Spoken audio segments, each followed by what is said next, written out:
Hi hello welcome to my channel. ಈ ಒಂದು ಕತೆ ತುಂಬ ಇಂಟ್ರೆಸ್ಟಿಂಗ್ ಆಗಿದೆ, ಸ್ವಲ್ಪನೂ ಸ್ಕಿಪ್ ಮಾಡದೆ ನೋಡಿ. ಪ್ರೀತಿಯ ಹಾದಿಯಲ್ಲಿ ನನ್ನವನ ಆಗಮನಕ್ಕಾಗಿ ಚಾತಕ ಪಕ್ಷಿಯಂತೆ ಎದುರು ನೋಡುತ್ತಿದ್ದೇನೆ.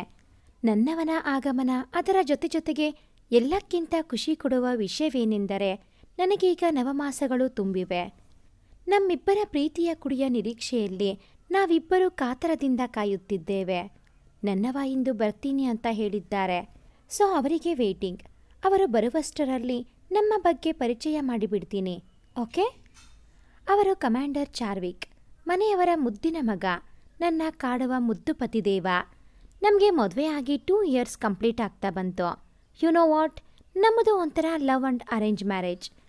ಅಂದು ನಾನು ನನ್ನ PhD ವಿಷಯ ಆಯ್ಕೆ ಮಾಡಿಕೊಂಡು ಅದರ ಬಗ್ಗೆ ವಿಚಾರ ಮಾಡ್ತಾ ಇರುವಾಗ ನನ್ನ ನೆಚ್ಚಿನ ಪ್ರೊಫೆಸರ್ ನನಗೆ ಒಬ್ಬರ ಮನೆಯವರ ನೇಮ್ ಸಜೆಸ್ಟ್ ಮಾಡಿದ್ರು.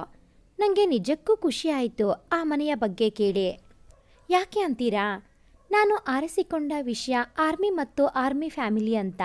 ಅದರ ಮೇಲೆ ನಾನು ಥೀಸಸ್ ರೆಡಿ ಮಾಡಬೇಕಿತ್ತು. ಆ ಮನೆಗೆ ಸರ್ ಕಡೆಯಿಂದ ಅಡ್ರೆಸ್ ಪಡೆದು ಬಂದೆ. ನೋಡೋಕೆ ಹಳೆ ಕಾಲದ ಮನೆಯ ತರಹವಿತ್ತು. 2 ಅಂತಸ್ತಿನ ವಿಶಾಲವಾದ ವಿನ್ಯಾಸ ಹೊಂದಿದ್ದ ಕಂಬಗಳು ಸುತ್ತುವರೆದಿದ್ದವು. ಮನೆಯ ಮುಂದಿರುವ ಹೂವಿನ ಗಾರ್ಡನ್ ಮನ ಸೆಳೆಯುತ್ತಿತ್ತು. ಮನೆಯವರು ಹೇಗೋ ಏನೋ ಎಂಬ ಭಯದಲ್ಲಿ ಹೊಸ್ತಿಲ ಹತ್ತಿರ ನಿಂತಿದ್ದೆ. ಇನ್ನೇನು ನಾನು ಒಳಗಡೆ ಇಡಬೇಕು, ಯಾರೋ ನನ್ನ ಎಗಲು ಬಳಸಿದ ಅನುಭವ. ತಿರುಗಿ ನೋಡಿದರೆ ಹೃದಯ ಕ್ಷಣ ಸ್ಕಿಪ್ ಆಗಿದ್ದು ಸುಳ್ಳಲ್ಲ. ಅರ್ಧ ಕಾಣುವ ಮುಖದಲ್ಲಿ ಕೊಂಚ ಹೌದೋ ಅಲ್ಲವೋ ಅನ್ನುವಷ್ಟು ಗಡ್ಡ, ದಪ್ಪವಾದ ಮೀಸೆ, ನೀಟಾಗಿ ಕತ್ತರಿಸಿ ಒಪ್ಪವಾಗಿ ಕೂತಿದ್ದ ತಲೆಗೂದಲು, ಗೋಧಿ ಬಣ್ಣದ ಸ್ಫುರದ್ರೂಪಿ 6 ಅಡಿ ವ್ಯಕ್ತಿ. ಅವರ ಆ ಸ್ಪರ್ಶ ನನ್ನ ಕ್ಷಣ ಮೈಮರೆಯುವಂತೆ ಮಾಡಿದ್ದು ಸುಳ್ಳಲ್ಲ. ಅಮ್ಮ ಎಂಬ ಅವರ ಕೂಗಿಗೆ ಎಲ್ಲರೂ ಬಾಗಿಲಿಗೆ ಬಂದರು. ಇವರು ಮಾತ್ರ ನನ್ನ ಬಳಸಿ ಹಾಗೇ ನಿಂತಿದ್ದರು. ನನಗೆ ತುಂಬ ಮುಜುಗರವಾಯಿತು ಅವರೆಲ್ಲರ ಮುಂದೆ. ಅರೆ ಚಾರು, ಅಲ್ಲಿ ನಿಲ್ಲು 1 ನಿಮಿಷ ಎಂದ ಮಧ್ಯವಯಸ್ಕ ಮಹಿಳೆಯೊಬ್ಬಳು ಆರತಿ ತಟ್ಟೆ ತಂದು ನಮ್ಮಿಬ್ಬರಿಗೆ ಬೆಳಗಿದರು. ನಾನು ಕೊಸರಿಕೊಂಡಷ್ಟು ಅವರ ಹಿಡಿತ ಬಲವಾಗುತ್ತಿತ್ತು. ಒಂದು ಅಚ್ಚರಿ ಎಂದರೆ ಮನೆಯವರ್ಯಾರೋ ನನ್ನೊಂದಿಗೆ ಇದ್ದ ಅವರಿಗೆ ಏನೋ ಪ್ರಶ್ನೆ ಮಾಡದಿರುವುದು. ನನ್ನ ಕೈ ಹಿಡಿದು ಒಳಗೆ ಕರೆದೊಯ್ದರು. ಅಲ್ಲಿದ್ದ ಹಿರಿಯ ವ್ಯಕ್ತಿಯ ಕಾಲಿಗೆ ಬಾಗಿ ನಮಸ್ಕರಿಸಿ, ಹೇಗಿದ್ದೀರಾ ತಾತ ಎಂಬ ಅವರ ನುಡಿಗೆ ನಾನು ಚೆನ್ನಾಗಿದ್ದೀನಿ ಕಂದ, ದೀರ್ಘಾಯುಷ್ಮಾನ್ ಭವ ಎಂದು ಆಶೀರ್ವಾದ ಮಾಡಿದರು.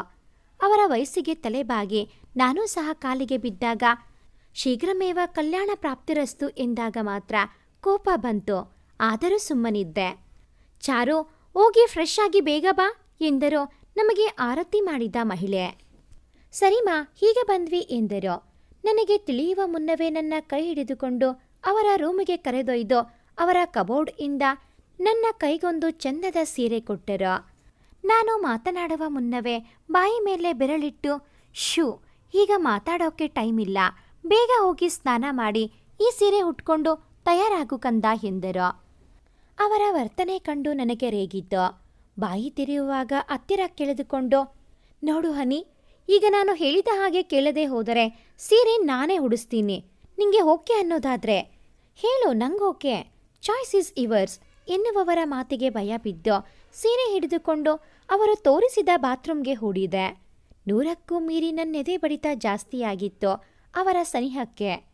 ನಾನ್ಯಾಕೆ ಕೋಪ ಮಾಡಿಕೊಳ್ಳಲು ಆಗಲಿಲ್ಲ ಎಂದು ಎಷ್ಟೇ ಯೋಚಿಸಿದರೂ ಅರ್ಥವಾಗಲೇ ಇಲ್ಲ. ಸೀರೆ ಹುಟ್ಟು ಹೊರಬಂದಾಗ ಅವರು ನೀಲಿ ಬಣ್ಣದ ಶೇರ್ವಾಣಿ ತೊಟ್ಟಿದ್ದರು. ನನ್ನ ಸೀರೆ ಸಹ ಅದೇ ವರ್ಣದ್ದು. ನನ್ನ ಕನ್ನಡಿ ಮುಂದೆ ಕೂರಿಸಿ ಅವರೇ ನೀಲಿ ಹರಳಿನ ನೆಕ್ಲೆಸನ್ನು ಕತ್ತಿಗೆ ತೊಡಿಸಿ ಜುಮುಕಿ ಸಹ ಹಾಕಿದಾಗ ನಾನವರಿಗೆ ನನ್ನ ಒಪ್ಪಿಸಿ ಕಣ್ಮುಚ್ಚಿ ಕುಳಿತು ಬಿಟ್ಟಿದ್ದೆ. ಹಣೆಯ ಮೇಲೆ ಬೆಚ್ಚನೆಯ ಸ್ಪರ್ಶಕ್ಕೆ ಕಣ್ಬಿಟ್ಟು ನೋಡಿದೆ. ಮೊಗದಲ್ಲಿ ಮಂದಹಾಸ ಹೊತ್ತ ಚೆಲುವ ನಿಂತಿದ್ದರು. ಆ ನಗುವಿಗೆ ನಾನಂತೂ ಬಿದ್ದು ಹೋದೆ. ಕೈ ಚಾಚಿದವರ ಕೈಯಲ್ಲಿ ನನ್ನ ಕೈ ಬೆಸೆದೆ. ನನಗರಿವಿರದೆ ಅವರು ಮತ್ತಷ್ಟು ಬಿಗಿಯಾಗಿ ಹಿಡಿದು ಕೆಳಕರೆ ತಂದರು. ನಾವು ಬಂದಾಗ ಯಾರೂ ಕಾಣದಿದ್ದವರು ಹೀಗೆಲ್ಲರೂ ಕಣ್ಣಿಗೆ ಬಿದ್ದರು. ಅಪ್ಪ ಅಮ್ಮ ಸಹ ಅಲ್ಲಿದ್ದರು. ಏನೆಂದು ಅರ್ಥವಾಗದೆ ಅವರನ್ನೇ ನೋಡಿದಾಗ ನಿನ್ನ ಈ ಗೊಂದಲ, ಅನುಮಾನಕ್ಕೆ ಆಯಸ್ಸು ಕೆಲವೇ ನಿಮಿಷಗಳು ಹನಿ. ವೇಟ್ ಚಿನ್ನ ಎಂದು ಕಿವಿಯಲ್ಲಿ ಇವರು ಪಿಸುಗುಟ್ಟಿದರು. ಮನೆಯಿಂದ ಒಂದಿಷ್ಟು ದೂರ ನಡೆದಾಗ ಆ ಅಡಿಕೆ ತೋಟದಲ್ಲಿ ವೇದಿಕೆಯೊಂದು ಸಿದ್ಧವಾಗಿತ್ತು. ನಾವಿಬ್ಬರೂ ಅಲ್ಲಿ ನಡೆದಾಗ ನಮ್ಮಿಬ್ಬರ ನಿಶ್ಚಿತಾರ್ಥ ಎಂದು ತಿಳಿಯುವಷ್ಟರಲ್ಲಿ ಅವರು ನನ್ನ ಬೆರಳಿಗೆ ಉಂಗುರ ತೊಡಿಸಿದ್ದರು. ಅಪ್ಪ ಅಮ್ಮನ ಕಣ್ಣಲ್ಲಿ ಕಂಡ ಖುಷಿ ನೋಡಿಯೇ ಗೊತ್ತಾಗಿ ಹೋಯಿತು ಅವರಿಗೆ ಇದು ಒಪ್ಪಿಗೆ ಎಂದು. ನಾನು ಅವರ ಆ ಕಪ್ಪು ಗಾಜು ಕಂಗಳ ಮಾಯೆಗೆ ಒಳಗಾಗಿ ಅವರ ಬೆರಳಿಗೆ ಉಂಗುರ ತೊಡಿಸಿದೆ. ಊಟ ಮುಗಿದ ತಕ್ಷಣವೇ ನನ್ನ ಅವರ ಬುಲೆಟಲ್ಲಿ ಕೂರಿಸಿಕೊಂಡು ಹೊರಟರು. ಅಪ್ಪ ಅಮ್ಮನಲ್ಲಿ ಕೇಳಿಕೊಂಡು ಬೈಕ್ ನಿಂತದ್ದು ನಾನು ಕಲಿತ ಕಾಲೇಜ್ ಮುಂದೆ. ನನ್ನ ಬಳಸಿದವರೊಂದಿಗೆ ನಾನು ಮೌನವಾಗಿ ಹೆಜ್ಜೆ ಬೆಸೆದೆ. ಅದು ದೊಡ್ಡ ಆಲದ ಮರ. ನಮ್ಮ ಕಾಲೇಜ್ನಲ್ಲಿ ಎಷ್ಟೋ ಲವರ್ಗಳ ಫೇವ್ರೆಟ್ ಸ್ಪಾಟ್. ನಾನು ಮತ್ತು ನನ್ನ ಫ್ರೆಂಡ್ ಇಂಚರಾಳೊಂದಿಗೆ ಇದೇ ಜಾಗದಲ್ಲಿ ಹರಟಿದ್ದು ನೆನಪಾಯಿತು. ಇಂಚು ಈಗ ಮದುವೆ ಆಗಿ ಗಂಡನ ಮನೆಯಲ್ಲಿ ಇದ್ದಾಳೆ. ಕಾಲೇಜ್ ಡೇಸ್ ನೆನಪಾದ ತಕ್ಷಣ ನಾನು ಪ್ರಪಂಚವನ್ನೇ ಮರೆತಿದ್ದೆ. ನನ್ನ ಬಲಗೈ ಅವರ ಕೈಯಲ್ಲಿ ಬಂದಿಯಾದಾಗಲೇ ಇಹಕ್ಕೆ ಮರಳಿದ್ದು. ಇದೇ ಮರದ ಕೆಳಗೆ ಅಂದು ನೀನೊಂದು ಮಾತಾಡಿದ್ದು ನೆನಪಿದೆಯಾ? ಹಿಂಚು, ನನಗೆ ಈ ಲವ್ ಮ್ಯಾರೇಜ್ ಅಲ್ಲಿ ಅಷ್ಟು ನಂಬಿಕೆ ಇಲ್ಲ. ಆದರೆ ನನ್ನ ಲವ್ ಮಾಡಿ ನನಗೆ ಗೊತ್ತಿಲ್ಲದೆ ನನ್ನ ಮನೆಯವರನ್ನು ಒಪ್ಪಿಸಿ ನನ್ನ ಮದುವೆ ಮಾಡ್ಕೋಬೇಕು ನನ್ನ ಹುಡುಗ. ಎಲ್ಲಕ್ಕಿಂತ ಹೆಚ್ಚಾಗಿ ಅವನು ದೇಶ ಸೇವೆ ಮಾಡುವವನಾಗಿರಬೇಕು ಅಂತ ಅಂದೇ ಡಿಸೈಡ್ ಮಾಡಿದೆ. ನೀನೇ ನನ್ನ ಕನಸು, ನನ್ನಮ್ಮನ ಸೊಸೆ ಎಂದು. ಅಂದಿನಿಂದ ನಿನ್ನ ಹಿಂದೆ ನಿಂಗೆ ಗೊತ್ತಾಗದ ಹಾಗೆ ಸುತ್ತಾಡಿ ನಿನ್ನ ಮತ್ತೆ ನಿನ್ನ ಫ್ಯಾಮಿಲಿ ಬಗ್ಗೆ ತಿಳ್ಕೊಂಡು ಹಾಗೆ ನಿನ್ನ ಆಸೆಯಂತೆ ಆರ್ಮಿಗೆ ಸೆಲೆಕ್ಟ್ ಆದೆ. ಇವತ್ತಿಗೆ ಸರಿಯಾಗಿ 5 ವರ್ಷ ಆಯಿತು ನಿನ್ನ ಮೇಲೆ ಒಲವು ಶುರುವಾಗಿ. ಅದರ ಸವಿ ನೆನಪಿಗಾಗಿಯೇ ಇಂದು ನಮ್ಮಿಬ್ಬರ ಎಂಗೇಜ್ಮೆಂಟ್ ಫಿಕ್ಸ್ ಮಾಡಿದ್ದು. ನಿಂಗೆ ನಾನು ಒಪ್ಪಿಗೆಯಾ ಅಂತ ಕೇಳದೆ ಈ ರೀತಿ ಮಾಡಿದ್ದು ನಿಂಗೆ ಬೇಜಾರಾಗಿದ್ರೆ ನನ್ನ ಕ್ಷಮಿಸು ಎಂದವರು ನನ್ನ ಮುಂದೆ ಮಂಡಿಯೂರಿ ಕುಳಿತಾಗ ಅವರ ಕಣ್ಣಲ್ಲಿ ಕಂಡದ್ದು ನಿಷ್ಕಲ್ಮಶ ಪ್ರೇಮದೊಂದಿಗೆ ನಾನು ಸಮ್ಮತಿಸಲಿ ಎಂಬ ಪುಟ್ಟ ಕೋರಿಕೆ. ಅವರ ಕೈಗಳನ್ನು ನನ್ನೆರಡೂ ಹಸ್ತದಲ್ಲಿ ಭದ್ರಿಸಿ ಅವರೆದೆಗೆ ಹೊರಗಿದೆ. ನನಗೆ ನಿಮ್ಮ ಹೆಸರೇನು ಗೊತ್ತಿಲ್ಲ ಅಂದೆ. ನನ್ನ ಬೆನ್ನು ನೆವರಿಸುತ್ತಾ ಚಾರ್ವಿಕ್, ಹೀಗ್ಯಾಕೆ ಕೇಳಿದ್ದು ಎಂದರು. ಸರಿ, ಇನ್ಮುಂದೆ ಅದು ಮಿಸಸ್ ಅಲೈಕ್ಯ ಚಾರ್ವಿಕ್ ಎನ್ನುತ್ತಾ ನಾನು ಅವರನ್ನೇ ನೋಡಿದೆ. ಇನ್ಮುಂದೆ ಹೀಗೆ ಬದಲಾಗುವುದು ನನ್ನ ಹೆಸರು ಎಂದಾಗ ಅವರ ಅಕ್ಷಿಗಳಲ್ಲಿ ಕಂಡ ಸಂತೋಷ ಪದಗಳಿಗೆ ನಿಲುಕದ್ದು. ಒಬ್ಬ ವ್ಯಕ್ತಿಯನ್ನ ನೋಡಿ ಕೆಲವೇ ನಿಮಿಷಗಳಲ್ಲಿ ನನ್ನ ಇಡೀ ಜೀವನವನ್ನು ಅವರಲ್ಲಿ ಕೊಡಲು ತಯಾರಾಗಿದ್ದ ನನ್ನ ಮನಸ್ಸಿನ ನಿರ್ಧಾರಕ್ಕೆ ನಾನೇ ಬೆರಗಾಗಿದ್ದೆ. ಆದರೆ ನಾನು ತೆಗೆದುಕೊಂಡದ್ದು ಎಷ್ಟು ಒಳ್ಳೆಯ ನಿರ್ಧಾರ ಎಂದು ಅದೇ ಕೆಲವು ಗಂಟೆಗಳಲ್ಲಿ ಮನವರಿಕೆ ಮಾಡಿಸಿದ್ದರು ಅವರು. ಅವರಿಗೆ 2 ತಿಂಗಳು ರಜೆ ಮಂಜೂರಾಗಿತ್ತು. ವಾರದಲ್ಲಿ ನಮ್ಮಿಬ್ಬರ ಮದುವೆ ಸಿಂಪಲ್ ಆಗಿ ನೆರವೇರಿತ್ತು. ಅವರ ಮತ್ತು ಅವರ ಮನೆಯವರ ಇಚ್ಛೆಯಂತೆ ನಮ್ಮ ಮದುವೆಗೆ ವ್ಯಯಿಸುವ ಹಣವನ್ನೆಲ್ಲ ಆರ್ಮಿ ಸ್ಕೂಲ್ ನಡೆಸುವ ಟ್ರಸ್ಟ್ ಒಂದಕ್ಕೆ ನೀಡಿದ್ವಿ. ಮದುವೆಯಾದ ಮೊದಲ ರಾತ್ರಿ ಅವರ ತೋಳಲ್ಲಿ ಮಗುವಂತೆ ಬಳಸಿದವರು, ನಾನೇನೋ ನಿನ್ನ ಬಗ್ಗೆ ಪ್ರತಿಯೊಂದು ತಿಳಿದಿರುವೆ, ಆದರೆ ನಿನಗೆ ಅದಕ್ಕೆ ಅವಕಾಶ ಸಿಕ್ಕಿಲ್ಲ. ನೀನು ಸಹ ನನ್ನ ಇಷ್ಟ ಕಷ್ಟಗಳನ್ನು ತಿಳಿದು ನಮ್ಮಿಬ್ಬರ ನಡುವೆ ಪ್ರೀತಿ ಮತ್ತು ನಂಬಿಕೆ ಹೆಚ್ಚಾಗುವ ತನಕ ಸ್ನೇಹಿತರ ಹಾಗೆ ಇರುವ ಎಂದಾಗ ಅವರ ಗುಣಕ್ಕೆ ಸೋತು ಹೋಗಿದ್ದೆ. ನನ್ನ ಎಲ್ಲರೂ ಅಲೈಕ್ಯ ಎಂದರೆ ನೀವ್ಯಾಕೆ ಹನಿ ಅಂತೀರಾ ಅಂದೆ. ಯಾಕೆ ಅಂದರೆ ನೀನು ನನಗೆ ಸ್ಪೆಷಲ್, ಸೊ ನಾನು ನಿನ್ನ ಸ್ಪೆಷಲ್ ಆಗಿ ಕರಿಬೇಕು ಅನಿಸ್ತು, ಅದಕ್ಕೆ ಹಾಗೆ ಕರಿತೀನಿ. ನಿಂಗೇನಾದರೂ ತೊಂದರೆನಾ? ಅಯ್ಯೋ ಇಲ್ಲ ರೀ, ನಿಮಗೆ ಹೇಗೆ ಬೇಕೋ ಹಾಗೆ ಕರೀರಿ, ನನಗೇನೂ ಸಮಸ್ಯೆ ಇಲ್ಲ ಎನ್ನುತ್ತಾ ಅವರ ತೋಳಲ್ಲಿ ನಿದ್ರೆಗೆ ಜಾರಿದ್ದೆ. 2 ತಿಂಗಳು ಹೇಗೆ ಕಳೆದವೋ ತಿಳಿಯಲೇ ಇಲ್ಲ. ಅವರೊಂದಿಗೆ ಇರುವ ಪ್ರತಿ ಗಳಿಗೆ ಕೂಡ ನನಗೆ ಸ್ಪೆಷಲ್. ಮನೆಯವರ ಪ್ರೀತಿ ಮತ್ತು ಕಾಳಜಿಯನ್ನು ಕಂಡಾಗ ನನಗೆ ನಮ್ಮ ಅಪ್ಪ ಅಮ್ಮನ ನೆನಪು ಬರುವುದೇ ವಿರಳ.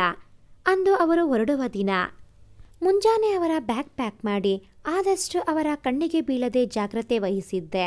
ಅವರನ್ನು ನೋಡಿದರೆ ನನ್ನ ನೋವು ಕಣ್ಣೀರಿನ ಮೂಲಕ ಹೊರಹೋಗುವುದು ಎಂಬ ಖಾತರಿಯಾಗಿತ್ತು. ಇಷ್ಟು ದಿನದಲ್ಲಿ ಒಂದು ದಿನವೂ ನನ್ನ ಕಂಗಳು ಖುಷಿಗೆ ಬಿಟ್ಟರೆ ಮತ್ತಿನ್ಯಾವ ಕಾರಣಕ್ಕೂ ತುಂಬಿಲ್ಲ. ಆದರೆ ಅವರು ಇನ್ಮುಂದೆ ನನ್ನ ಜೊತೆ ಇರಲ್ಲ ಎನ್ನುವ ನೋವು ಮನಸ್ಸನ್ನು ಕಿತ್ತು ತಿನ್ನುತ್ತಿತ್ತು. ಬ್ಯಾಗೆಲ್ಲ ಹೊಂದಿಸಿಟ್ಟು ತಿರುಗಿದಾಗ ಅವರನ್ನು ಎದುರಿಸುವ ಸ್ಥೈರ್ಯ ಇಲ್ಲದೆ ತಲೆ ತಗ್ಗಿಸಿದೆ. ಅವರ ಬೆರಳಲ್ಲಿ ಗಡ್ಡವಿಡಿದು ಎತ್ತಿದವರು ನೊಸಳಿಗೆ ತುಟಿಯೂರಿದರು.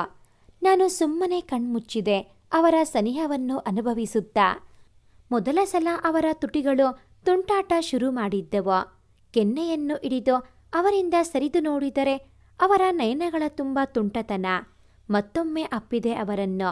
ಮುತ್ತಿನ ಮಳೆಯನ್ನೇ ಹರಿಸಿ ನಾ ಬರುವ ತನಕ ನನ್ನ ನೆನಪಿಗಿದು ಎಂದವರು ದೀರ್ಘವಾಗಿ ಅದರಕ್ಕೆ ಚುಂಬಿಸಿ ಸಿಹಿ ಗುರುತನ್ನು ನೀಡಿದ್ದರು. ಮೊದಲ ಬಾರಿಗೆ ಅವರ ಪ್ರೀತಿಯ ಮೊದಲ ಚುಂಬನ ನನಗೆ ಸಿಕ್ಕಿದ್ದು. ನನ್ನ ಮಗುವನ್ನು ಬೊಗಸೆಯಲ್ಲಿ ಹಿಡಿದು ಕಣ್ಣಲ್ಲಿ ಕಣ್ಣಿಟ್ಟು, ಹನಿ, ನಿನ್ನ ಹನಿ ಅಂತ ಯಾಕೆ ಕರಿತೀನಿ ಗೊತ್ತಾ ಎಂದರು. ನೀವೇ ಹೇಳಿದ್ರಲ್ಲ ನನಗೆ ನೀನು ಸ್ಪೆಷಲ್ ಅಂತ. ಅದು ಹೌದು, ಮತ್ತೊಂದು ರೀಸನ್ ಇದೆ. ಏನಂದ್ರೆ ಈ ಹನಿ ನನಗೆ ಮಾತ್ರ ಸೀಮಿತ ಅಲ್ವಾ, ಅದಕ್ಕಾಗಿ ಎನ್ನುತ್ತಾ ನನ್ನ ಅದರಗಳನ್ನು ಸವರಿದವರ ಕೈ ಸರಿಸಿ ಅವರಿಂದ ತಪ್ಪಿಸಿಕೊಂಡಿದ್ದೆ. ಪ್ರತಿ ಸಲ ಅವರ ಫೋನ್ಗಾಗಿ ಕಾಯೋದೆ ನನ್ನ ಕೆಲಸ. ಅತ್ತೆ ಮಾವ, ಅಜ್ಜಿ ಅಜ್ಜಂದಿರ ನಡುವೆ ನನ್ನ ಹೋದು ಇವೆಲ್ಲವನ್ನೂ ಮೀರಿ ನನ್ನ ಕಾಡುವುದು ಅವರು ಮಾತ್ರವೇ. ಮನೆಯವರ ಸಪೋರ್ಟಿಂದ ನನ್ನ PhD ಸಹ ಮುಂದುವರೆದಿತ್ತು. ಈ 1 ವರ್ಷದಲ್ಲಿ ಅವರ ಬಗ್ಗೆ ಹೆಚ್ಚು ಹೆಚ್ಚು ತಿಳಿಯಲು ಪ್ರಯತ್ನಿಸಿದೆ. ಅಡುಗೆ ಬಾರದ ನಾನು ಅವರಿಗಾಗಿ ಅವರಿಷ್ಟದ ಎಲ್ಲ ಅಡುಗೆಯನ್ನು ಮಾಡಲು ಕಲಿತೆ. ಅದಕ್ಕೆ ಕಾರಣ ಅವರ ಮೇಲಿನ ಹುಚ್ಚು ಪ್ರೇಮ. 1 ವರ್ಷದಲ್ಲಿ ಅವರು ನೆನಪಾಗದ ಕ್ಷಣವಿಲ್ಲ. ಅಂದು ನಮ್ಮ ಮದುವೆಯಾಗಿ ವರ್ಷವಾಗಿತ್ತು. ಮಲಗಿದವಳಿಗೆ ಅವರಿಗೆ ಏನೋ ಆಗಿದೆ ಎಂಬ ಕೆಟ್ಟ ಕನಸೊಂದು ಬಿದ್ದಿತ್ತು. ನಡುಗುತ್ತಾ ಎದ್ದವಳ ಮುಂದೆ ನಗುತ್ತಾ ಕುಳಿತಿದ್ದರು ಅವರು. ಕನಸೋ ನನಸೋ ತಿಳಿಯದೆ ಅವರನ್ನೇ ನೋಡಿದರೆ ಬಲವಾಗಿ ಅಪ್ಪಿದವರ ಹಿಡಿತವೇ ಹೇಳಿದ್ದು ನನಸೆಂದು. ಆ ಕನಸು ಮರೆತು ಹೋಗಿದ್ದು. ಮೊದಲ ಆನಿವರ್ಸರಿಗೆ ಸಡನ್ ಆಗಿ ಬಂದಿದ್ದರು ಮನೆಗೆ. ಅದೆಷ್ಟು ಖುಷಿಯಾಗಿತ್ತು ಎಂದರೆ ಸ್ವರ್ಗ ಅಂಗೈಯಲ್ಲಿದೆ ಎನ್ನುವಷ್ಟು. ನಮ್ಮಿಬ್ಬರ ಪ್ರೀತಿಗೆ ಮತ್ತೊಂದು ರೂಪ ಕೊಡಲು ನಾನು ನಮ್ಮಿಬ್ಬರ ಮದುವೆ ವಾರ್ಷಿಕೋತ್ಸವಕ್ಕೆ ನನ್ನೇ ಕೊಡಲು ತಯಾರಾಗಿದ್ದೆ. ಅಂದು ಇಬ್ಬರೂ ಒಬ್ಬರನ್ನೊಬ್ಬರಿಗೆ ಅರ್ಪಿಸಿ ಸುಂದರ ಸಂಸಾರಕ್ಕೆ ಜೊತೆಯಾಗಿ ಹೆಜ್ಜೆ ಸೇರಿಸಿದ್ದು ಮರೆಯಲಾಗದ ಘಟನೆ. ಮನದೊಳಗೆ ಅಚ್ಚೊತ್ತಿತ್ತು. ಆದರೆ ಈ ಬಾರಿ ತುಂಬಾ ದಿನಗಳ ಕಾಲ ಅವರಿಗೆ ರಜೆ ಸಿಗಲೇ ಇಲ್ಲ. ತಿಂಗಳೊಳಗೆ ಅವರಿಗೆ ಎಮರ್ಜೆನ್ಸಿ ಕರೆ ಬಂದಿದ್ದರಿಂದ ಹೊರಟು ಹೋದರು. ಅವರು ಹೋದ ಮೇಲೆಯೇ ಆ ಕನಸು ಮತ್ತೆ ಕಾಡಿದ್ದು. ಅದೆಷ್ಟು ನಿಗ್ರಹಿಸಿದರೂ ಮನಸ್ಸು ಮಾತ್ರ ಆ ಕನಸಿನ ಸುತ್ತ ಸುತ್ತುತ್ತಿತ್ತು. 1 ತಿಂಗಳು ಅವರ ಕಾಲ್ ಬರದಿದ್ದಾಗ ಮಾತ್ರ ನಾನು ರೂಮ್ ಸೇರಿಬಿಟ್ಟಿದ್ದೆ. ಸುಮಾರು 1.5 ತಿಂಗಳ ನಂತರ ಅವರ ಕಾಲ್. ಅವರು ಫೋನ್ ಇಡುವ ಸಮಯ ಬರುವವರೆಗೂ ನನಗೆ ತೃಪ್ತಿಯಾಗುವಷ್ಟು ಬೈದು ಬಿಟ್ಟೆ. ಫೋನ್ ಇಡುವಾಗ, ಕಮಾಂಡರ್ ಸರ್, ಮರಿ ಕಮಾಂಡರ್ ಬರ್ತಿದ್ದಾರೆ ಎಂದು ಹೇಳಿದಾಗ ಕಾಲ್ ಕಟ್ ಮಾಡಿ ತಟ್ಟನೆ ವಿಡಿಯೋ ಕಾಲ್ ಮಾಡಿದರು.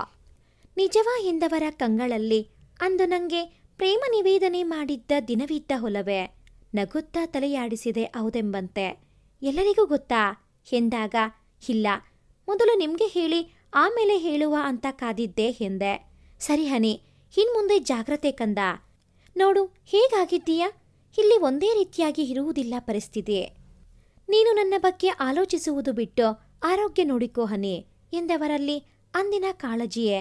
ಸರಿ ಎಂದು ಅವರಿಗೂ ಹುಷಾರಾಗಿರಲು ಹೇಳಿ ಕರೆ ಕತ್ತರಿಸಿದೆ. ದಿನವೂ ಅವರ 2 ನಿಮಿಷದ ಕಾಲ್ ತಪ್ಪುತ್ತಲೇ ಇರಲಿಲ್ಲ. ಒಮ್ಮೊಮ್ಮೆ ಮಾತಾಡೋಕ್ಕೆ ಆಗದೆ ಇದ್ದರೋ ಅವರು ಹಿಂದಿನ ದಿನ ಮಾತಾಡಿದ್ದು ನೆನಪಲ್ಲೇ ದಿನ ದೂಡುತ್ತಿದ್ದೆ. ಪ್ರತಿ ತಿಂಗಳ ಚೆಕಪ್ ಮಾಡಿದ್ದು ಡಾಕ್ಟರ್ ಹೇಳುವುದನ್ನ ಚಾಚೂ ತಪ್ಪದೆ ಅವರ ಹತ್ತಿರ ಹಂಚಿಕೊಳ್ಳಲೇಬೇಕು. 3 ತಿಂಗಳ ನಂತರ ಡಾಕ್ಟರ್ ರೆಕಾರ್ಡ್ ಮಾಡಿದ್ದ ನಮ್ಮಿಬ್ಬರ ಪ್ರೀತಿಯ ಕುಡಿಯ ಹೃದಯದ ಬಡಿತ ಅವರಿಗೆ ಕಳಿಸಿದಾಗ ಕೇಳಿದವರು ಆ ಕ್ಷಣವೇ ಫೋನ್ ಮಾಡಿ ವಿಚಾರಿಸಿದ್ದರು. ಹಾಗೆ ನನ್ನ PhD ಮುಗಿದು ಡಾಕ್ಟರೇಟ್ ಪದವಿ ನನ್ನ ಮುಡಿಗೇರಿತ್ತು. ಅದರ ಕ್ರೆಡಿಟ್ ಎಲ್ಲ ಸೇರುವುದು ಈ ನನ್ನ ಕುಟುಂಬಕ್ಕೆ. ಆರ್ಮಿಯ ಬಗ್ಗೆ ಬರೆಯಲು ಹೋದವಳು ಈಗ ಆರ್ಮಿ ಮ್ಯಾನ್ ಹೆಂಡತಿ. I feel proud to be an Indian army man wife. ಇನ್ನು ಕೆಲವೇ ದಿನದಲ್ಲಿ ನನಗೆ ಹೆರಿಗೆ ದಿನಾಂಕ ಕೊಟ್ಟಿದ್ದಾರೆ. ಎಲ್ಲ ಹೆಣ್ಣು ಬಯಸುವ ಹಾಗೆ ನನಗೂ ಆಸೆ, ನನ್ನವ ಆ ಗಳಿಗೆಯಲ್ಲಿ ನನ್ನ ಜೊತೆ ಇರಬೇಕು ಅಂತ. ನನ್ನ ಕೂಗು ಆ ದೇವರಿಗೆ ಕೇಳಿಸಿತೋ ಏನೋ, ನನ್ನವರು ಬರುತ್ತಿದ್ದಾರೆ ಇವತ್ತು. ಅವರನ್ನೇ ಕಾಯ್ತಾ ಇದ್ದೀನಿ. ಕಾರ್ ಸದ್ದು ಆಗ್ತಾ ಇದೆ. ಬಹುಶಃ ಅವರು ಬಂದ್ರು ಅನ್ಸುತ್ತೆ. ಮೊದಲಿನಂತೆ ಬೇಗ ಎದ್ದು ಹೋಗೋಕೆ ಆಗಲ್ಲ ನನ್ನಿಂದ. ನಿಧಾನವಾಗಿ ನಡೆದು ಹಾಲ್ಗೆ ಬಂದೆ. ನಗುವಿರಬೇಕಾದ ಜಾಗದಲ್ಲಿ ದುಃಖದ ಪರಿಚಯ ಇತ್ತು. ಏನಾಯ್ತು ಎಂದು ಮೆಲ್ಲಗೆ ನಡೆದು ಹೋದರೆ ನನ್ನವರು ತ್ರಿವರ್ಣ ಧ್ವಜವನ್ನು ಹೊದ್ದು ಬಂದಿದ್ದಾರೆ. ಸ್ಮಶಾನ ಮೌನವೊಂದು ಆವರಿಸಿತ್ತು ಅಲ್ಲಿ. 4-5 ಜನ ಯೋಧರು ಗಾಜಿನ ಪೆಟ್ಟಿಗೆ ಹಿಂದೆ ನಿಂತಿದ್ದಾರೆ ತಲೆ ತಗ್ಗಿಸಿ. ಇದೇನಾಯ್ತು? ನಿನ್ನೆ ರಾತ್ರಿ ನನ್ನ ಮಾತಾಡಿ ಫೋನ್ನಲ್ಲಿಯೇ ಮುದ್ದಾಡಿ ನನ್ನ ಕಾಡಿದವರು ಇಂದು ಹೀಗೆ. ನಾನು ಬೀಳುವ ಮುನ್ನ ಅತ್ತೆ ನನ್ನ ಹಿಡಿದುಕೊಂಡರು. ಅಮ್ಮ, ನನಗೆ ಮಾತಾಡೋಕೆ ಆಗದೆ ಹೋಯಿತು.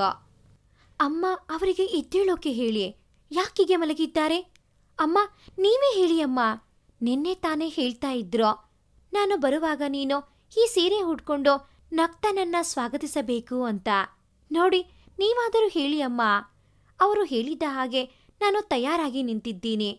ನಿನ್ನ ಬೈತಲೆಗೆ ನಾನೇ ಕುಂಕುಮ ಇಡ್ತೀನಿ, ನೀನು ಹಿಡ್ಕೋಬೇಡ ಅಂದ್ರು ಅಮ್ಮ.